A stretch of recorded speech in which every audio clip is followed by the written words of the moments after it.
रामा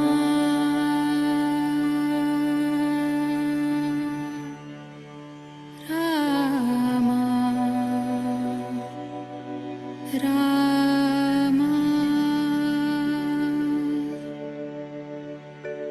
जित देखो उत राम ही रामा जित देखो उत राम ही रामा जित देखो उत पूरन कामा जित देखो उत राम ही रामा जित देखो उत पूरन कामा जित देखो उत राम ही रामा जित देखो उत राम ही रामा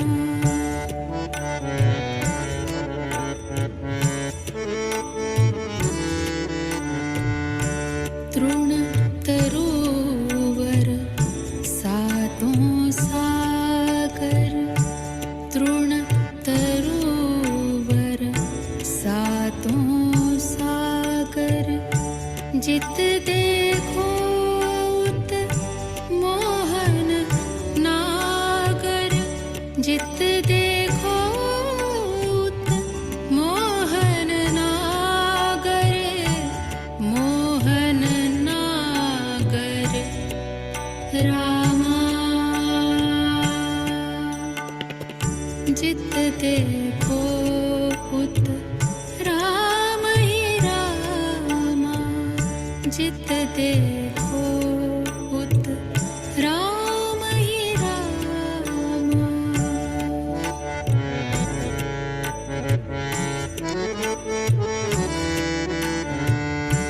जलथल काष्ठ पाषाण आकाश जलथल काष्ठ पाषाण आकाश चांद सूरज नच तेज प्रकाश चांद सूरज नच तेज प्रकाश तेज प्रकाश रामा जित देखो उत राम ही रामा जित देखो उत राम ही रामा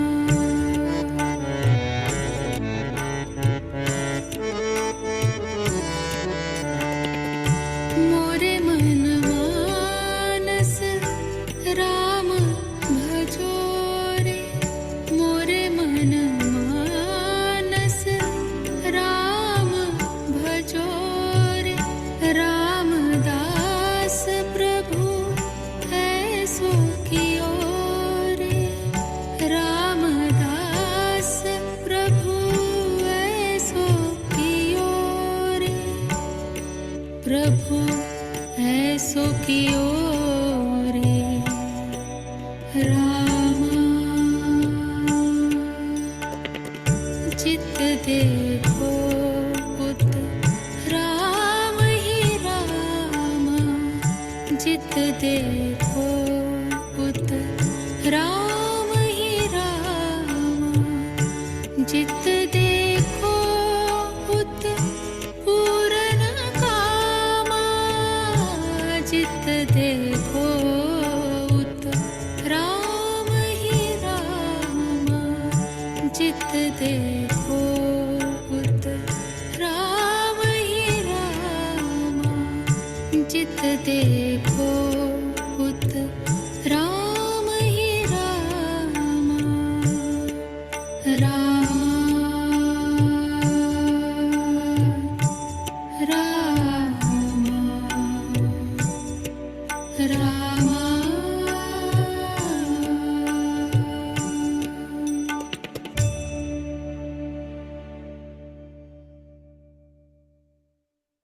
रामदास स्वामी म्हणतायत, माझ्या मनात देवाचं भजन करावं अशी परंपार इच्छा होती आणि ती देवाने तशी पूर्ण केली.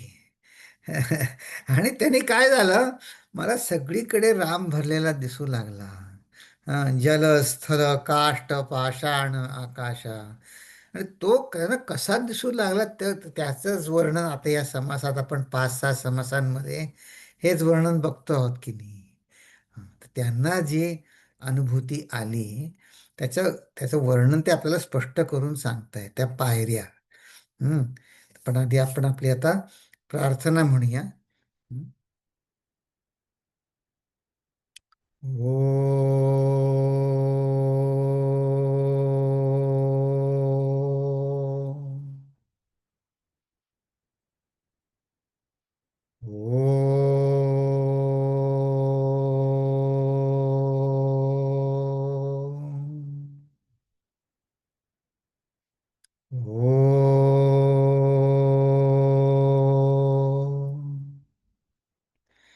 ओम श्री गणेशाय नमः.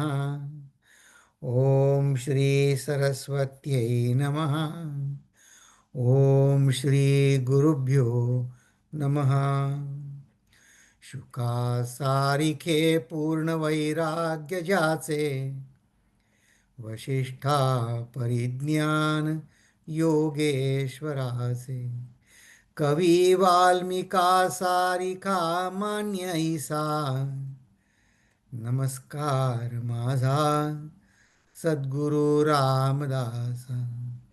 नमस्कार माझा सद्गुरु रामदासा. जय जय रघुवीर समर्थ. नमस्कार तुम्हा सगळ्यांना. आपले हे 6 समास पुरे होऊन 16व्या दशकातले हा महाभूत निरूपण म्हणजे पिंडावरून ब्रह्मांड ओळखण्याची कला समर्थ आपल्याला समजून देत आहे. मग त्याच्यामध्ये आपण गेल्या वेळी काय विचार केला की दासबोधामध्ये खरोखरच पुष्कळ विषय येऊन गेलेत. हम्म. आणि विषय पुष्कळ आहेत तसेच दासबोधामध्ये अनेक स्तरांवरील साधकांना उपदेश केलेला आहे. कोणी महंतो आहेत, कोणी राजे आहेत, संसारी आहेत, व्यवहारी आहेत. आणि त्यांना त्यांना त्या त्यावेळी तिथे योग्य असा जे आध्यात्मिक लीडर्स आहेत त्यांना आपण वेगळा बघितला उपदेश केलेले काही समास आहेत.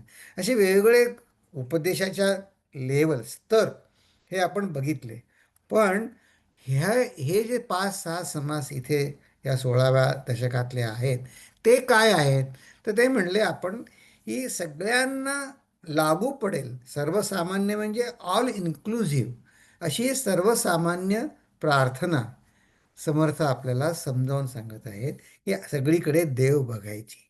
ते आणखीन आपण दुसऱ्या शब्दात सोप्या शब्दात आपण बघायचा प्रयत्न करणार आहोत.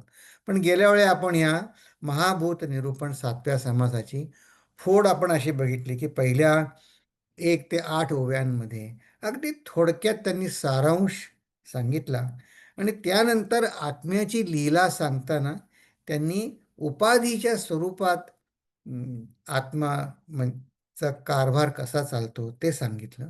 आणि मग हे प्रकृती आणि पुरुष हे खरं माझ्या मते हे रामदास स्वामींना या समासात हे नवीन आहे की आपलं जीवन काय आहे, आपण हे आजूबाजूचा जीवनात आपण पण जगतो, संत पण जगत असतात. पण आपण आपल्या या आजूबाजूच्या जगामध्ये ज्या दृश्य वस्तू आहेत की नाही त्याच्या इतके आहारी गेलो आहे. पण संतांची नजर कशी असते ते पण आपण राहतो त्याच जगात असतात. पण आज आपलं भजन ऐकलं ना की त्यांना सगळीकडे भगवंत भरलेला दिसतो. आपल्याला मात्र आपल्या रागद्वेषाप्रमाणे आपण त्या वस्तूंचं मूल्यांकन म्हणजे व्हॅल्युएशन करत असतो. तर हे हे म्हणजे झालं प्रकृती. पण प्रकृती म्हणजे मला जे रागद्वेष माझे जिथं आहेत गुंतलेले, आवडी-निवडी जिथे मला आवडतं, श्रेयस्कर जगातल्या वस्तू आणि भगवंताची शक्ती जिथून प्रगट होताना मला दिसते ते म्हणजे प्रकृती. पण प्रकृतीला स्वतंत्र अस्तित्व नाही, म्हणजे तिला स्वतःची सत्ता नाही. ती भगवंताच्या सत्तेनं चालते. हे समजावून सांगण्याचा समर्थांचा उपदेश आहे, उद्देश आहे. ते आपण गेल्या वेळी हे सुरुवातीच्या सारांशाच्या ओव्या बघितल्या, त्याच्यामध्ये त्यांनी मूळ मूळ शब्द आपण बघितलं, त्याच्यावर लक्ष दिलं. मूळ म्हणजे उगमस्थान, अध्यात्म. आणि असं आहे का बरं आहे हे? तरी जगातील म्हणजे या जगातल्या ज्या विद्या आहेत, अपराविद्या, आपल्याला स्वस्वरूपापासून म्हणजे स्वतःमध्ये असलेल्या आनंदापासून दूर नेतात. कसं? आणि ह्यासाठी काही अध्यात्मच पाहिजे असं काही नाही बरं का. आता हे आमचं चिन्मय मिशनचा युवा वर्गाचे पण कार्यक्रम असतात ना, मग तिथे आमचा नियम आहे की एकदा वर्गात शिरल्यावर फोन बंद. मग ते सारखं ते मोबाईलवर, ते एका मुलाला म्हटलं मी, काय तुला बघावं असं वाटतो सारखा मोबाईल? तो तो तो काय म्हणला, म्हणे मी, मला माझं अस्तित्व आहे का नाही ते ते मला, त्याचं म्हणे मी कासावीस होतो, I feel restless. Whether world knows I am there or not. अरे पण म्हटलं तू आहेस ते तुला स्वतःला माहिती आहे ना, तुला ते फोनमध्ये कशाला बघायला पाहिजे? तर नाही, हे मी, आपण स्वतःच्या आनंदापासून कसे दूर गेलोय.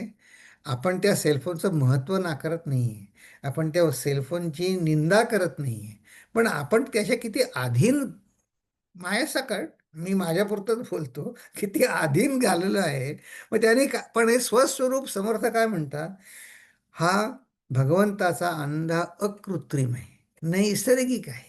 म्हणजे तो स्वभावताच आहेच, तो फक्त मी जाणून घ्यायचा आहे.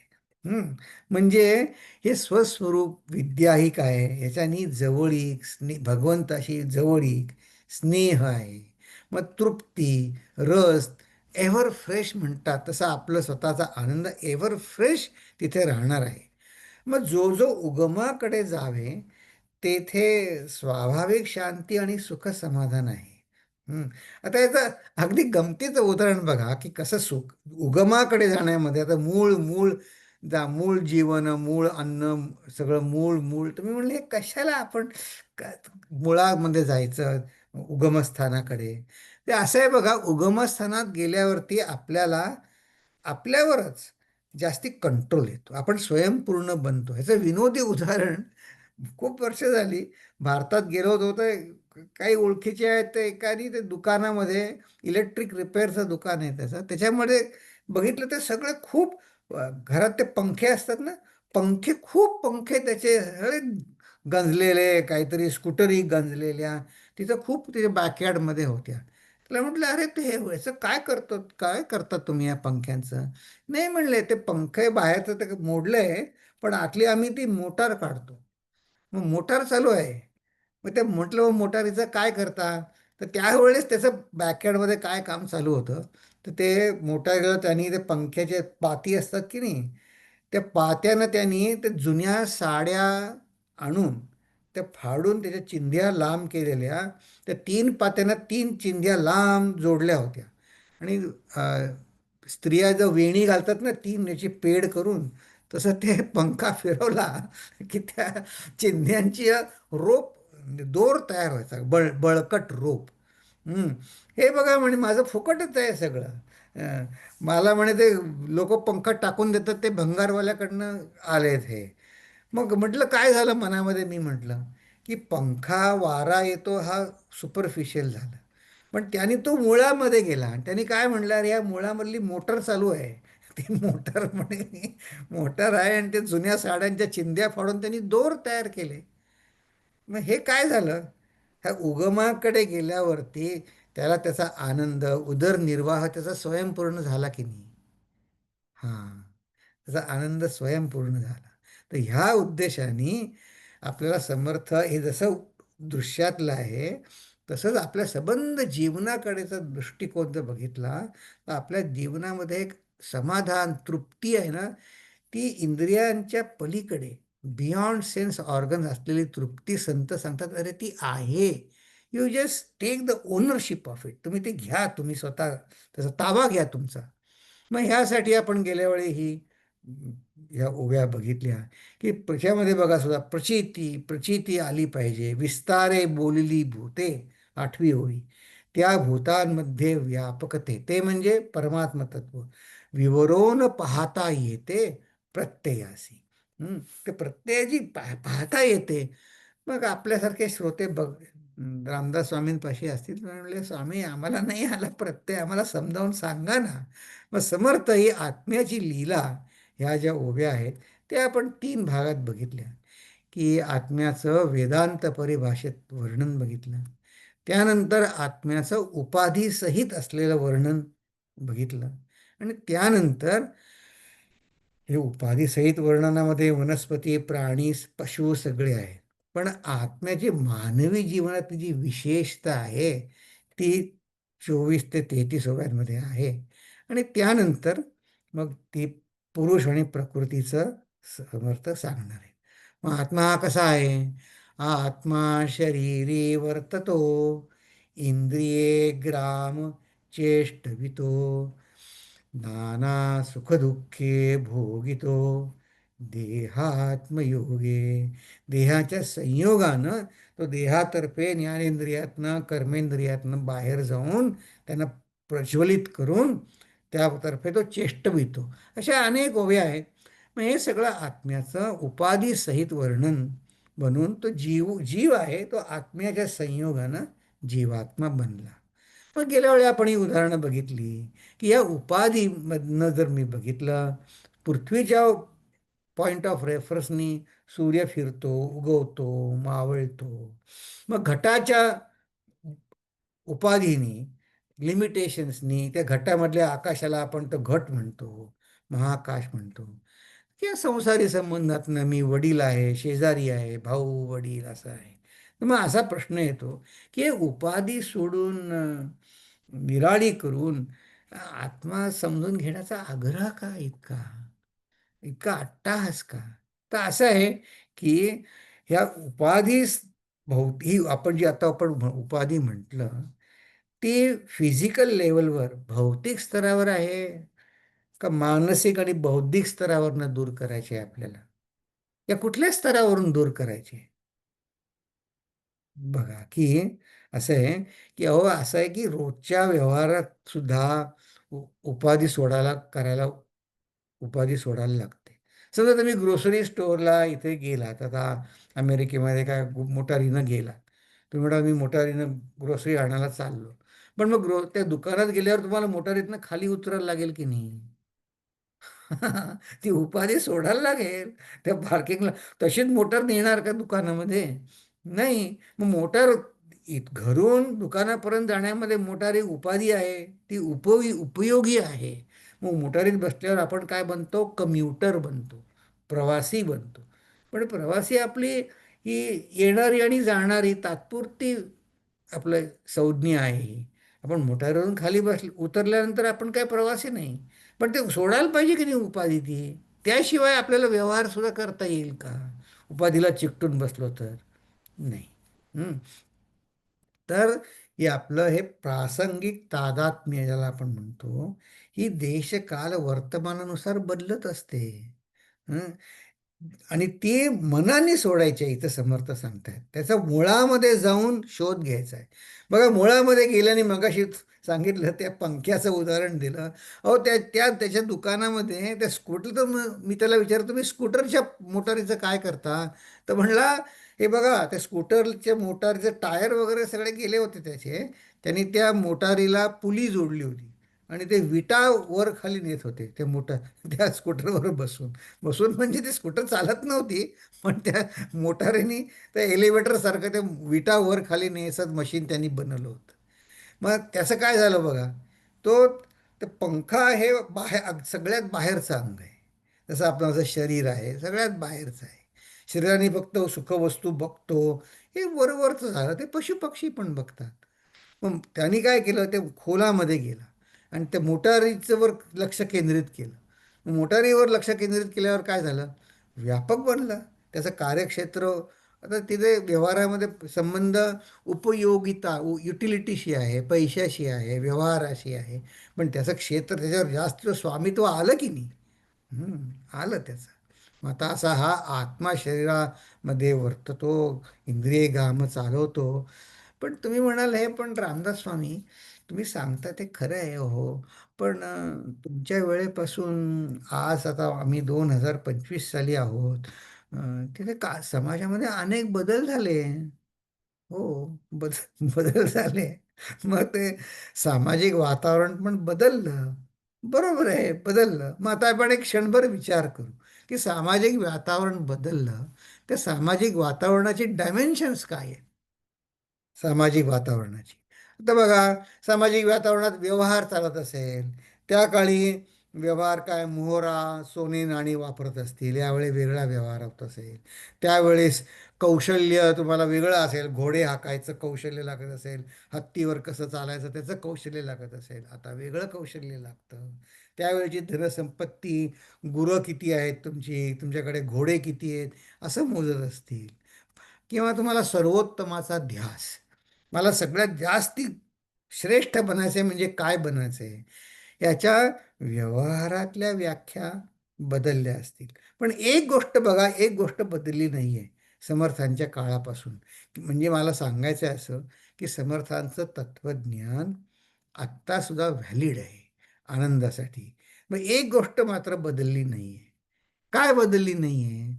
तर हे सगळं व्यवहार बदलू दे, कौशल्य वेगवेगळ्या तऱ्हेची एक्सपर्टीज लागणार ते बदलू दे, किंवा समाजामध्ये श्रेष्ठ कोण ते ठरवायचे निकष, क्रायटेरिया बदलू दे.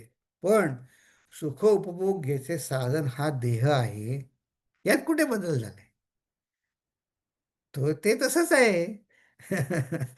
आणि एवढं त्या त्यामुळे काय झालं, मग आता आपण विचार करू, या देह तोच आहे. मग मुक्ती मिळवण्यासाठी हा माझा देह आहे, की जे ज्यातनं आता याच्या उपाधीच्या संयोगातनं ते आत्मा समजावून सांगतायत की नाही. म्हणजे देह म्हणजे आत्मा नाही, देहाच्या हालचाली म्हणजे हालचालीतनं आत्मा व्यक्त होतो. मग हा मुक्ती मिळवण्यासाठी, आपल्या साधनेसाठी हा देह अडथळा आहे की साधन आहे?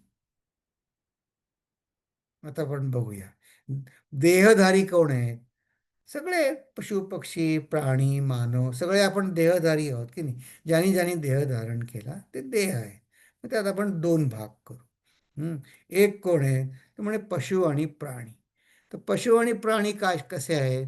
ते न जाणता मुक्त आहेत. मुक्त आहेत म्हणजे काय, त्यांना इगो नाही.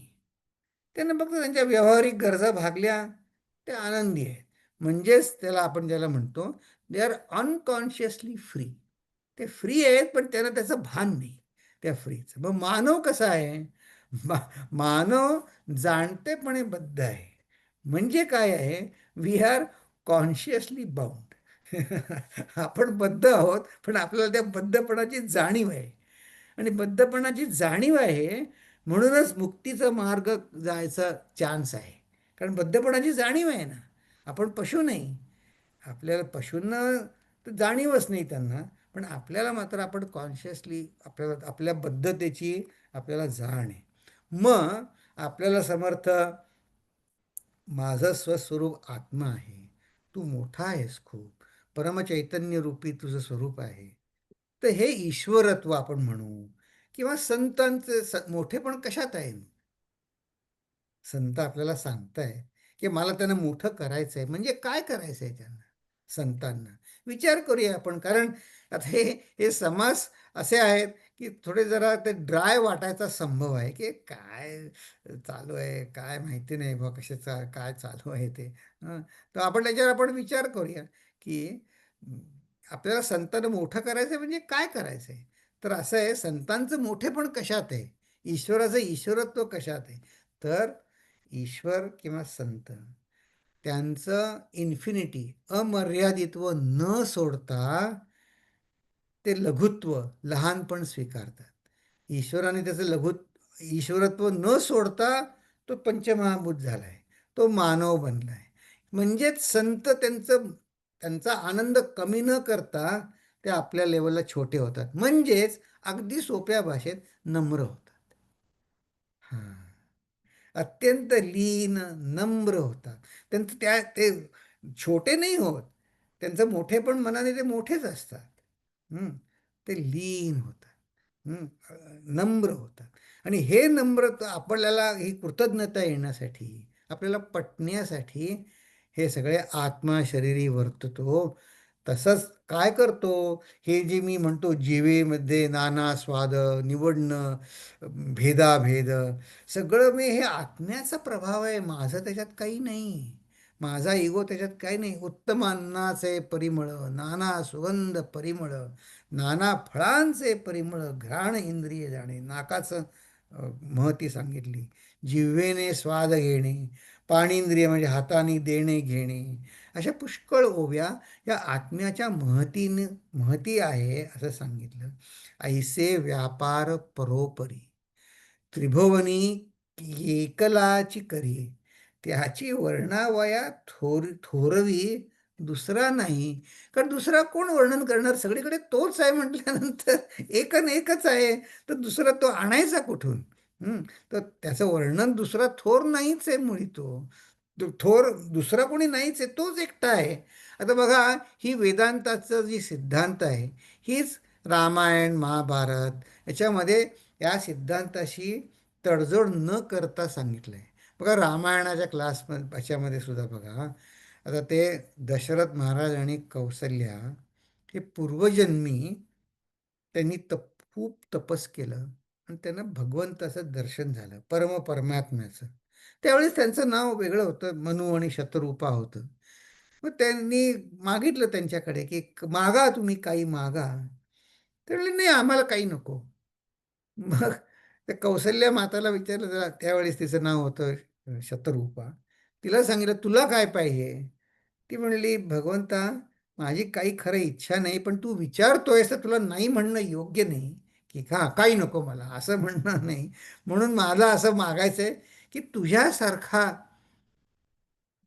मला मुलगा व्हावा पुढच्या जन्मी, अशी मी प्रार्थना करते. तर परमात्मा म्हणतात, ते शक्य नाही. अरे म्हणले, तुम्ही तर परमात्मा आणि मग तुम्हाला सगळं शक्य आहे आणि मग हे शक्य नाही.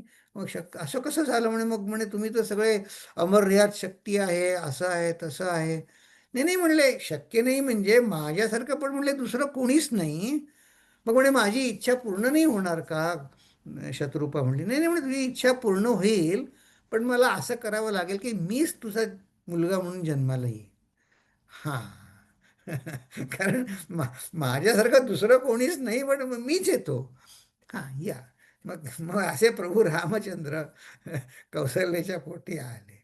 मग आता हे बघा, एक गोष्ट तर म्हणावी, ज्ञानी माणसाला ही गोष्ट आहे, पण प्रिन्सिपल सेम आहे की नाही, त्याची प्रतारणा नाही केली, कॉम्प्रोमाइज नाही केलं प्रिन्सिपलशी. त्याची वर्णावया थोरवी दुसरा नाही. भगवंत म्हणले, काय करू आता, माझ्यापेक्षा एवढं माझ्यासारखा फक्त मीच आहे, पण तुझी इच्छा पण मला पूर्ण करायची, तर मग मीच येतो तुझा मुलगा म्हणून. हा. तर ह्या सगळ्या गोष्टींमधलं जे खालचं भाव आहे ना, मुळातला भाव, तो समजला की आपल्याला आणखीन आवडतं बघा रामायण. बरं, चला आता आपण पुढे जाऊ.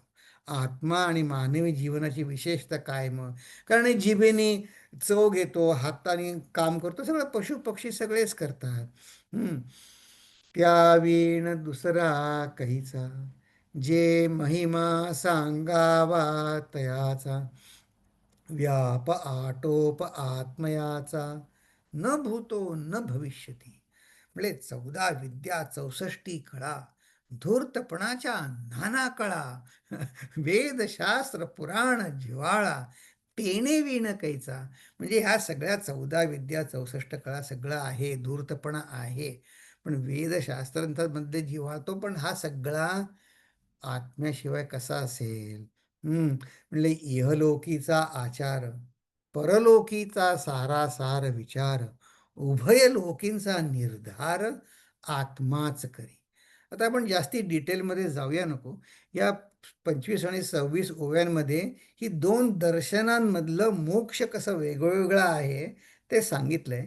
पण त्याच्याही पेक्षा आणखीन आपल्याला आकलन होण्यासाठी की मला 14 विद्या 64 कळा माझ्यापाशी आहेत, मी स्मार्टपणे आहे, धूर्तपणाच्या नाना कळा, पण हे जर आत्म्यामुळे आहेत हे जर मला कळलं नाही ना, तर मला समाधान तृप्ती मिळणार नाही. कसं? तर बघा, आता मला समोर दिसत आहेत बरेच जण, शेखर आहे, श्याम आहेत, पुष्कळ सगळे दिसत नाही आहेत. पण तुम्ही सगळ्यांनी उपनिषद वेदांताचा खूप खूप अभ्यास केला आहे. बघा, छांदोग्य उपनिषदामध्ये एक सुंदर प्रसंग येतो. हे नारद मुनी आहेत ना, त्यांना असं वाटतं की अरे, मला खरं समाधान मला नाही झालं. म्हणून ते त्यांचे भाऊ सनत कुमारांकडे जातात आणि सांगतात की मला तुम्ही मार्गदर्शन द्या, मला ज्ञान द्या, मला समाधान नाही, मला विद्या आहे, पण त्यांनी माझ्याकडे आहे त्या विद्येत समाधान नाही. तर छांदोग्य उपनिषदामध्ये तो संवाद आहे सनत कुमार आणि नारद मुनींचा. तर सनत कुमार नारदांना विचारतात, तुला तो ज्ञान विद्या आहेस म्हणतोस, तुला काय काय आम्हाला जरा, तुला काय माहिती आहे मला, आम्हाला जरा सांग. म्हणजे मग मी सांगतो, नाहीतर मी काही सांगायचं तुम्हाला आणि तुम्ही म्हणाल ते मला आधीच माहीत होतं. तर तर मग काय उपयोग ना. तुला काय माहिती आहे ते सांग मला तू. तुम्ही, तर मग ते सांगतात मला 14 विद्या 64 कला, तिथे वर्णन आहे, एवढं सगळं मला आहे, धूर्तपणा आहे, संगीत आहे, सगळं आहे, पण म्हणले समाधान नाही. हां, तर ते सनत कुमार त्यांना उद्देशून सांगतात, की हां, तुम्हाला ही आत्म्याची कला नाही. तुम्ही त्याचा संबंध तुमच्या कलेचा, तुमच्या धूर्तपणाचा आत्म्याशी जोडला नाहीत. आणि मग ते त्याच्या छांदोग्य उपनिषद त्याच्यामध्ये तो सुंदर ग्रंथ आहे, की आनंदाचं तत्वज्ञान आत्म्याचं कसं आहे ते सांगतात ते. तर हा उभयलोकीचा, इहलोकीचा आचार, परलोकीचा, स्वर्गलोकीचा तुम्ही सगुण जरी धरलं तरी हा सगळा आत्म्यामुळेच आहे. या 14 विद्या 64 कळा तेणे वीण कैचा, हा फारच सुंदर प्रसंग नारद मुनी आणि सनत कुमार यांच्या संभाषणातनं छांदोग्य उपनिषदामध्ये आहे. आणि तिथे तिथलंच शब्द जणू काही घेतलेत, की इतक्या विद्या जरी आपण मिळवल्या, अहो एक विद्या मिळवताना मारामार होते हो. 14 विद्या 64 कला कुठून आणायच्या? पण समाधान याच्या पलीकडेच आहे. बर. नानामते नाना भेद, नाना संवाद विवाद, नाना निश्चय भेदाभेद, आत्माच करी मुख्य तत्व विस्तारले, तेणे तया स्वरूप आणले, येणे करिता सार्थक झाले सकळ काही. सार्थक झाले म्हणजे काय, किंवा नाना मतभेद जे आहेत ना, तो जो सार्थक झालेला तो मनुष्य काय म्हणतो, की ठीक आहे, हे माझ्या मतापेक्षा ह्याचं मत वेगळं असेल, पण ते सुद्धा आत्म्यानेच प्रवर्तित झालेलं आहे. याच्या मुखातनं सुद्धा आत्माच व्यक्त होतो आहे. मला विरोध करत असेल कदाचित, याने, मग तुम्ही म्हणाल याने काय फायदा झाला? फायदा असा झाला की जो आत्मा माझा जीवनाला प्रेरणा देतो, त्याच आत्म्याने दुसरा माझा विरोध ज्याला होतोय, त्याचंही आत्मत्वानेच प्रायोजित आहे. त्यामुळे त्याचा द्वेष आपला कमी होतो, रागाची धार कमी होते त्यांनी, की माझ्यासारखीच प्रेरणा त्याची पण आहे, त्याचाही, मी जसा स्वार्थी आहे तसा दुसराही स्वार्थी आहे. मग ठीक आहे, त्याला काय, त्याच्या उद्देशाने काय आहे, ह्यानी जगामधला माझा, जगाकडे बघण्याचा माझा विरोध कमी होतो. किंबहुना माझ्या दुःखाचं कारण लोक आहेत हे खरं नाही, हे तरी पटायला मदत होते. हं. लिहिणे, वाचणे, पाठांतर करणे, पुसणे, सांगणे, अर्थ करणे, गाणे बजावणे, नाचणे सुद्धा आत्म्याच करिता. हं. नाना सुखे आनंद तो, नाना दुःखे कष्टी होतो, देह धरितो आणि सोडितो नाना प्रकारे. हं. कल्प एकलाची नाना देह धरी, एकलाची नटे परोपरी, नट नाट्य कळा कुसरी, त्या वीण नाही. हे सगळं आत्म्याच्याच प्रेरणेनं आहे. आता बघा, कसं बघा, पण हे हे जर कळलं नाही, तर नारद मुनींना कसं म्हणले, हे आत्म्याच्या प्रेरणेनं आहे, ते जर विसरला नाहीस तू, आता बघा, आपण भावाभावात सुद्धा भांडणं होतात. हं. मग हे आणखीन मोठ्या स्कोपवरती हे सगळं आत्म्याच्या प्रेरणेनं आहे. अभ्यासच असं नाही, हे मी तर म्हटलं, नटनाट्य कळा कुसरी, त्या विणं म्हणजे आत्म्या विणं नाही, ते ओळखायला मात्र पाहिजे. ते बघा, याच्यावरून मला आठवलं, आधीच्या पिढीमध्ये एक दाजी भाटवडेकर नावाचे नट, तुम्ही ऐकून तुम्हाला माहिती असतील. हं. तर मी लहानपणी जिथे जायचो ना, मालाडला, त्या ज्ञानेश्वरी ऐकायला बेलसऱ्यांकडे. तिथे एकदा हे दाजी ते सांगत होते की दाजी काल दाजी भेटायला आले होते. हं. काय? तर ते म्हणले मी ह्या भूमिका करून ते संस्कृत नाटकामध्ये उत्तम संस्कृत बोलत, संस्कृत नाटकामध्ये सुंदर काम ते करत. तसंच ते आता हे तुझं आहे तुझं नाटकामध्ये काकाजीची भूमिका केली होती. तसंच ती एकच प्यालामध्ये त्यांची भूमिका आहे. तर खूप त्याच्यात ते यशस्वी झाले, श्रीमंतही झाले त्यांना सांगत होते. म्हणजे माझ्या एकच प्यालातल्या भूमिकेनी ते मला असं वाटतं दोन्ही भूमिका करत, सुधाकराची पण करत आणि तळीरामची पण करत. पण ते फार जोशाने ते म्हणले दर प्रयोगाला त्या एकच प्यालाच्या एक तरी कोणतरी घुसत असे म्हणे विंगमध्ये नाटक संपल्यावर आणि सांगत असे की सोडली सोडली आजपासून दारू सोडली मी. तर ते बाबासाहेब बेलसरे त्यांना म्हणले पण म्हणले तुझी नाही सुटली दारू. त्या कामगारांची सुटली पण तुझी नाही सुटली. ते म्हणले हो म्हणूनच आलोय. की मला फार त्रास होतो, माझी नाही दारू सुटली. मी पैसे पुष्कळ मिळाले पण नाही दारू सुटली. मग कसं असतात संत आपल्याला आतमध्ये आपल्या आतमध्ये डोकावून विचार करायला शिकवतात. ते म्हणले मग नाही सुटली तर नाही सुटली तुला काय त्रास आहे राहा व्यसनी. म्हणले नाही नाही व्यसनी कसा राहू त्रास होतो. मग ते म्हणले त्रास होतो म्हणजे काय होतं. हां तर ते काय म्हणले ते उत्तर आम्हाला फार आवडलं. ते म्हणले मी माणुसकीपासून दूर गेल्यासारखं वाटतं. मी जेव्हा दारू पितो आणि त्याच्या आहारी जातो तेव्हा मी माणुसकीपासून दूर जातो. बघा आपण या वर्गाच्या सुरुवातीला काय म्हणलं आपण आपल्या स्वाभाविक आनंदापासून किती दूर गेलोय. मग त्यांनी तळीरामची भूमिका करून पैसे कमावून ते स्वतः खूप झाले लोकांनी त्यांच्यापासून बोध घेतला आणि त्यांची दारू सुटली. पण हं, या नटाची भूमिका त्यांची सुटली का दारू नाही सुटली. ते दुःखीच राहिले का बरं झाले. तर म्हटले ते देवाचं महत्त्व मानलं नाही हे त्यांनी माझं महत्त्व मानलं. म्हणजे नटनाट्य कळाकुसरी सगळी आत्म्याच्या प्रेरणेनंच आहे. एकलाची जाला बहुरूपी बहुरूपी बहुसाक्षपी बहुरूपे बहुप्रतापी आणि लंडी. त्यातच तो स्वतःला विसरतो सुद्धा. त्यातच तो चुका पण करतो. एकलाच झाला बहुरूपी. कुठे कसं असा तो एकलाची विस्तारला कैसा. पाहे बहुविध तमा पाहे बहुविध तमाशा दंपत्य कैसा विस्तारला. आता विस्ताराला म्हणाल मग विस्तारला आत्म्याशिवाय विस्तारला मग जे झालं ते तुमचं कोण आहे तुमचा संबंध काय आहे. दंपत्य विस्तारला म्हणजे तुम्हाला तुम्ही कसे झालात मोठे विस्ताराला म्हणजे काय झालं काय. तर आता हे इथून पुढे आता इथे आत्म्याची लीला तर इथपर्यंत संपली आणि मग इथून पुढे प्रकृती आणि पुरुष ह्याचं महत्त्व ते आपल्याला समजावून सांगतायत का. तर हे जर आपण आहोत ना तुम्ही आणि मी आपण हे जे विस्तारला आहे ना त्या विस्तारामध्ये आपण अडकलोय आणि तिथे आत्म्याला वेगळं बघू शकत नाही आपण त्याच्यामध्ये अडकलोय आपण त्या विस्ताराला मध्ये. तर ते आपण आज ओव्या बघू आणि आपल्याला ह्याला अ- अध्यात्म वेदांत शास्त्रामध्ये विवर्त किंवा अध्यास असं म्हणतात. म्हणजे काय तर इंद्रियाला दिसत नाही असं कोणी म्हणत नाही. हा जे जग आहे ते इंद्रियाला दिसतं व्यवहार आहे पण ते पूर्ण सत्य नाही. मग पूर्ण सत्य नाही म्हणजे काय नाही. तर पूर्ण सत्य नाही म्हणजे हे जे काही समोर चाललंय त्याला माझ्या ध्येयाच्या संदर्भात त्याला मूल्य नाही. म्हणजे मला जिथे जायचंय मला जे हवंय त्याच्या संदर्भात ह्याची व्हॅल्यू शून्य आहे. हा ते दिसू दे दिसलं तर.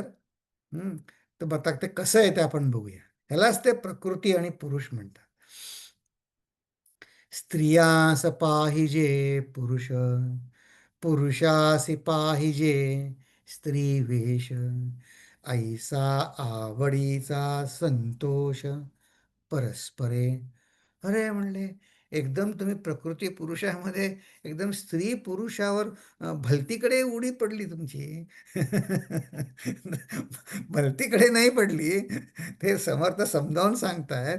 स्थूळाचे बाहेर म्हणे स्थूळ कसंही दिसू दे, पण त्याचे मूळ लिंग, लिंग म्हणजे निर्देशात्मक, इंडिकेटर. ते इंडिकेटर आहे, तिथे खरं आहे. ते जीव म्हणतात. समर्थानं जीव सांगायचं. पण म्हणजे तुम्ही सुरुवातीलाच एकदम प्रकृतीमध्ये स्त्रिया अशी पाहिजे, पुरुषाला स्त्री वेश पाहिजे, हे काय सांगितलं? ते असं आहे की तर्कशास्त्रामध्ये असा एक न्याय म्हणतात. ते ज्या न्यायाने तर्क खेळतात त्याला म्हणतात प्रथम मल्ल निबर्हण न्याय, असं त्याचं नाव आहे. म्हणजे काय? प्रथम मल्ल म्हणजे वाद क्षेत्रामध्ये, चर्चेमध्ये सगळ्यात जे स्ट्रॉंगेस्ट आर्ग्युमेंट आहे ना, ते म्हणतात ते आधी घ्या चर्चेला. हं. ते चर्चेला आधी घेऊन ते जर पराभूत झालं, मग म्हणजे बाकीचे चिल्ली पिल्ले आर्ग्युमेंट बघायची काही जरूर नाही आपल्याला. कारण मुख्य तसं मानवी भूमिकेवरती सगळ्यात जास्ती माझी अटॅचमेंट, मोह कशाचा आहे? तर म्हणले स्त्रियांना पुरुषाचा आणि पुरुषाला स्त्रीचा. हां, ही सगळ्यात जास्ती स्ट्रॉंगेस्ट मोह अटॅचमेंट आहे. ते म्हणले ते खरं नाही. कारण आपण काही भागवतामध्ये फार सुंदर वर्णन आहे. त्याच्यामध्ये लिहिलं आहे की असे तुम्ही एकमेकाला उगाचच स्त्री पुरुषांना दोष देते किंवा काही पुरुष स्त्रियांना दोष देतात. ते खरं नाही. कारण म्हणले आज जे पुरुष आहेत ते गेल्या जन्मी स्त्री होते आणि आज ज्या स्त्रिया आहेत त्या गेल्या जन्मी पुरुष होत्या. कारण का? प्रेमाने म्हणा किंवा द्वेषाने म्हणा सारखं दुसऱ्याचं चिंतन करायचं. खूप प्रेम असलं तरी वाईट, खूप द्वेष असला तरी वाईट, म्हणून दोन्ही नाही. तर हे कसं आहे बघा, हे समर्थांनी हा रेफरन्स कसा घेतलाय? ते म्हणले पुरुषाशी पाहिजे स्त्रीवेशक कसं? तर आपण दासबोधामध्ये जेव्हा देवशोधनाला सुरुवात केली ना, तर 8व्या दशकामध्ये देवशोधनामध्ये हे दृश्याकडे कसं बघायचं, ते दृश्य निरूपणातल्याच ओव्या 2 रेफरन्स आहे, बघूया का? 2-4 ओव्या, की तिथे सुद्धा कसं सांगितलं. ते काय म्हणले की ना, हे आता दिवाळी झाली ना किंवा ख्रिसमस आता येत आहे, तर बाहेर रोषणाई करतात ना. ती रोषणाई कशी आहे? किंवा त्या काळी दिवे नव्हते, त्या काळीच असं ते भुसा भरलेले प्राणी वगैरे असं त्याची डेकोरेशन करत असतील ना. नाना वनिता हस्ती घोडे, रात्रौ देखता मन बुडे. पण दिवसा पाहिलं तर दिवसा पाहता कातडे कंटाळवाणे. आता बघा इथे विजेची रोषणाई करतात की नाही, ते विजेचा दिव्यांचा हरिण वगैरे काय काय बनवतात. आणि ते दिवसा बघितलं तर लोखंडाचा सांगाडा असतो काय, त्याच्याकडे बघवतं का दिवसा? ज्ञानी नजरेतनं त्याकडे बघण्यासारखं काही, मोह वाटण्यासारखं काही आहे का? नाही. तर ते हे भुसा भरलेले प्राणी दिसतात म्हणले, ते पण दिवसा पाहता कातडे कंटाळवाणे. See the choice of the words, so strong. आणखी पुढचं पण उदाहरण बघा.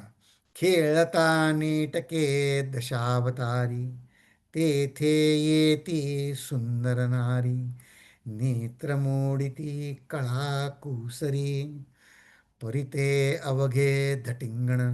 आता त्या काळच्या समाज रचनेनुसार, ह्याच्यानुसार ते स्त्री पात्र जरी असायचं तरी ते पुरुषच काम करायचे. आणि मग धटिंगण म्हणजे आपण आता धटिंगण शब्द आता हल्ली वापरतात का माहीत नाही, मवाली ज्याला म्हणतात की, तर ते सगळे म्हणजे पुरुष नसतोच तो. कोणाला तुम्ही नाटकाला गेला आणि एखाद्या स्त्री पात्र सुंदर त्याच्या सौंदर्याने मोहित झालात, अरे पण ते स्त्री नाहीच आहे, तर पुरुषच आहे मुळे. नेत्र मोडती कळा कुसरी, परिते अवघे धटिंगण. हं. तर एक समर्थाने तिथनं सुरुवात केली की हे खरं तसं नाही आहे. मग पुढे काय म्हणले की तुम्हाला इंद्रियाने दिसतं, आपण मगाशी म्हणलं तसं इंद्रियाने दिसतं. मिथ्या, खोटं जे आहे म्हणजे समोर दिसणारी वस्तू सत्य असल्यासारखी दिसते खरी. परिते पाहिजे विचारले, तिथे विचारणा करून बघितलं पाहिजे. दृष्टी तरळता भासले, ते साच कैसे मानावे. तुमच्या दृष्टीला दिसतं पण ते खरं मानणार का तुम्ही?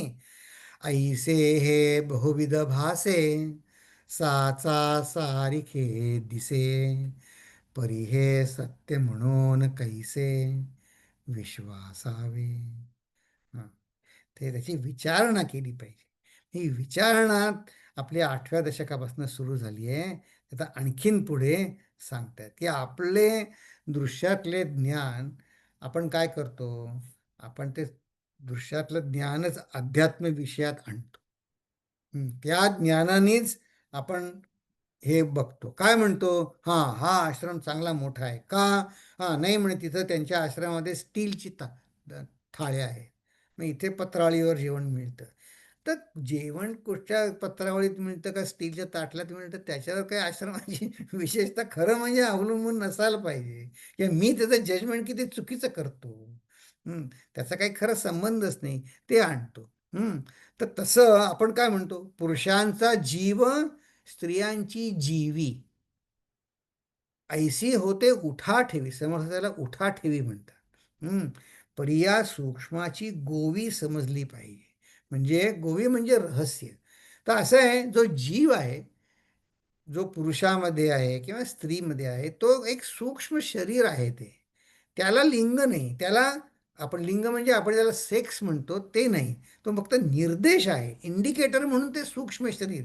सूक्ष्म का म्हणलं, ते ज्ञानेंद्रियांना आपल्या ज्ञानेंद्रियांना दिसत नाही, पण संतांना ते जाणीव आहे, त्याची तर ओळखतात.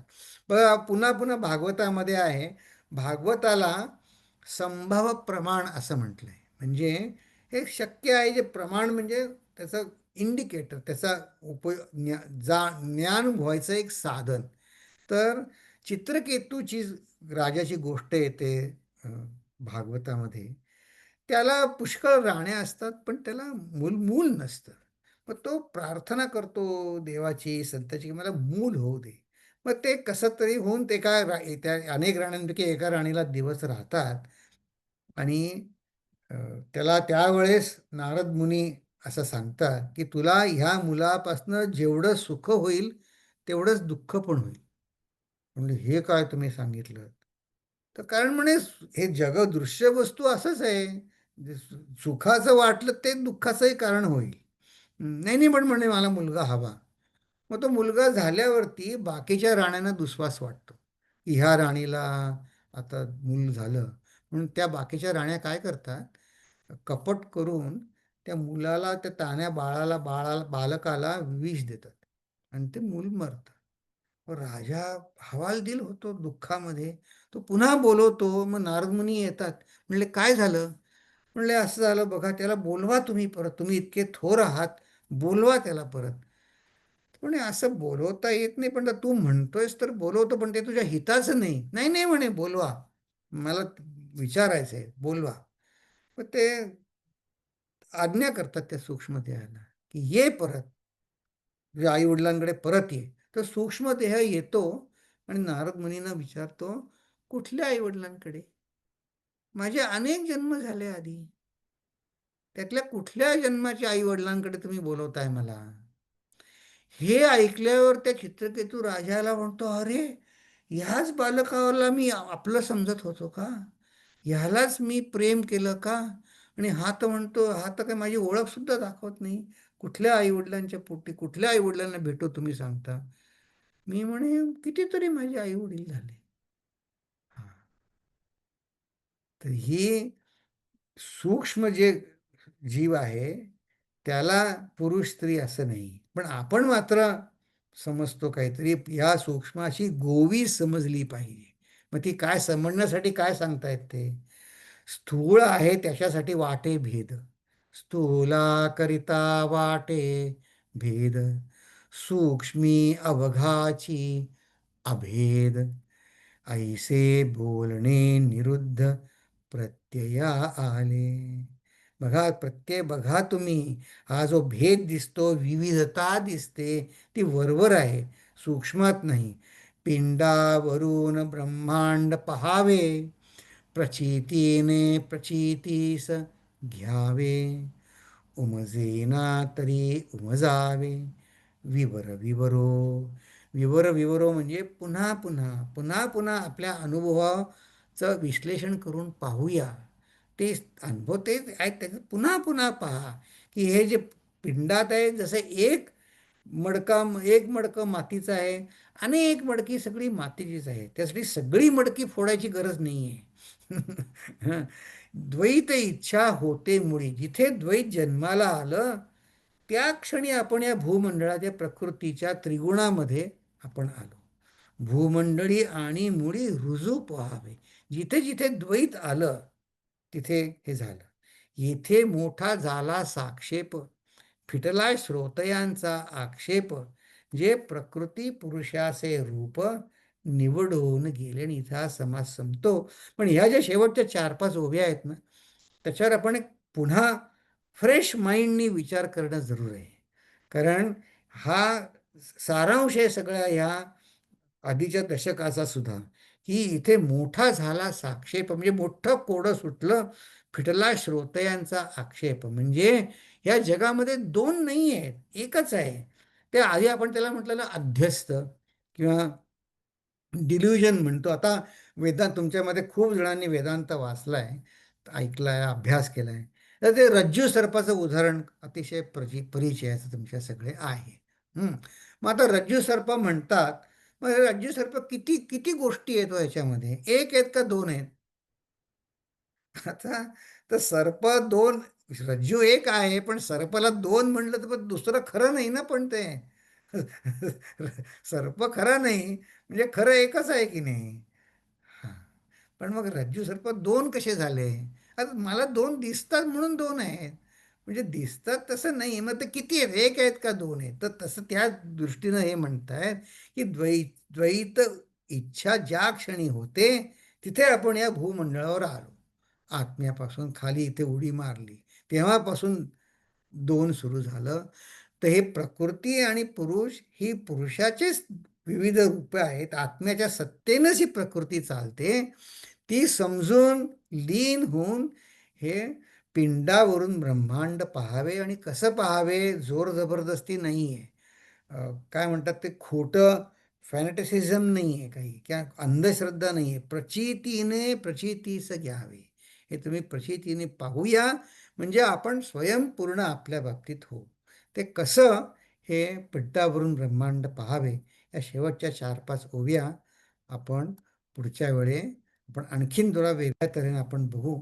पण आज मी इथे थांबतो.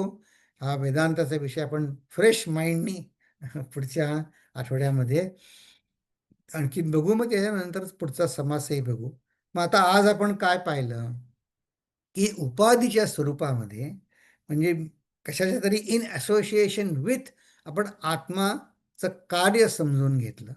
हं? जसं माझ्या आतमध्ये आहे तसं ब्रह्मांड जे आतमध्ये आहे तेच बाहेर आहे. ते आपल्याला ओळखायचं आहे. त्या आत्म्याला लिंग नाही, ते एकच आत्मा. जसं मुळामध्ये गेल्यावर आपल्याला सगळे विरोध आहेत ते जातात आपले. मुळामध्ये एकच आहे. जसं आपण ते व्यवहारातलं उदाहरण बघितलं, ते सगळे मोडके पंखे करून त्यांनी त्यातल्या मोटारीवर लक्ष केंद्रित केलं आणि मग त्याने बघा त्याचा फायदा झाला. फायदा म्हणजे त्याला त्या मोडक्या पंख्याचा आपण म्हणून हे फेकून द्या, काही चालत नाही आहे. तो म्हणतो द्या द्या, चालत नाही का पंखा, मला उपयोगाला आहे. त्याला तो उपयोगाचा आहे. हं. तर आपला द्वेष जाईल, अ, जगाविषयी घृणा आहे ती जाईल, आपल्या आजूबाजूला मा संबंध माधुर्य, हार्मनी दिसेल. यासाठी हे सगळं जसं भजनात म्हणलं होतं, जिथे पाहू तिथे भगवंत बघण्याची कला या समासांमध्ये समर्थ सांगतात. आता आपण आज इथे थांबू आणि मग प्रार्थना म्हणतो.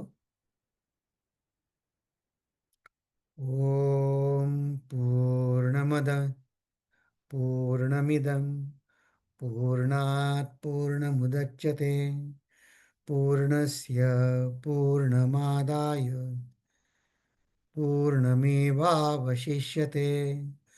ओम शांती शांती शांती. हरि ओम. श्री गुरुभ्यो नमः. हरि ओम.